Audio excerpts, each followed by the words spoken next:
Donald Trump used to insult Florida Senator Marco Rubio. Called him Little Marco That's a few right. times, I was trying to think what his nickname yeah, for him. but that appears to be all in the past. Water under the at bridge, least for everybody. the moment. Yeah, Doug Luzader with us from Washington with more on this. Doug, good morning, sir. Good morning. Yeah, the Little Marco days are over. And, Big Marco now. Obviously, this wouldn't be the first time that that political rivals have become allies. But yeah, I mean, it does look like Marco Rubio is going to get the nod for Secretary of State. Nothing has been announced as far as we know, but things are certainly leaning in that direction. And what kind of tone do you think this move sets for international relations under this administration? Well, look, there's a lot going on right now, obviously around the world.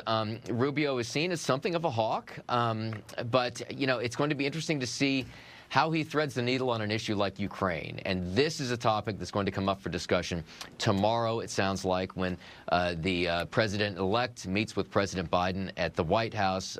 Biden is hoping to convince Trump to continue U.S. support for Ukraine. Trump has indicated that he wants to see a negotiated settlement between Ukraine and Russia. Obviously, Rubio would play a pretty key role in any of that, as well as what's been happening in the Middle East. Okay, now let's talk about some of the other policies maybe that are kind of shaping up here and the picks to head different departments, whether it's the EPA, National Security Advisor, or even the president-elect's outlook on the Department of Education.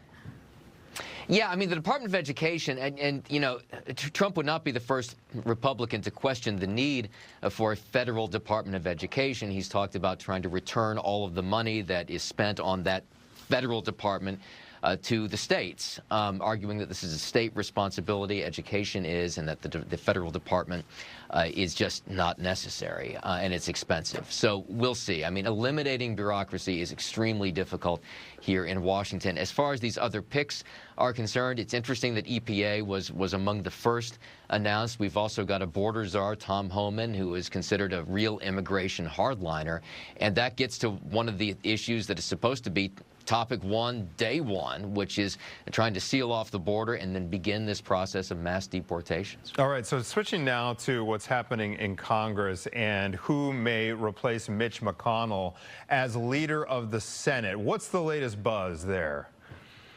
Well, you've got three major candidates for this, and there's going to be an election tomorrow. What we haven't heard is the president-elect himself weighing in on this. And it's not necessarily the case that Trump doesn't have someone in mind that he would like, but I think he's also concerned about expending political capital on what is a blind vote. I mean, this is a secret ballot vote. So I think Trump doesn't want to be in a position where he endorses one of these candidates and then all of a sudden comes up short. So we're going to have to see what the senators decide to do tomorrow. But the Republican senators will choose a new leader sometime tomorrow if they can do it on a first ballot. We shall see. Thank you, Doug Luzader there in Washington. Thank you.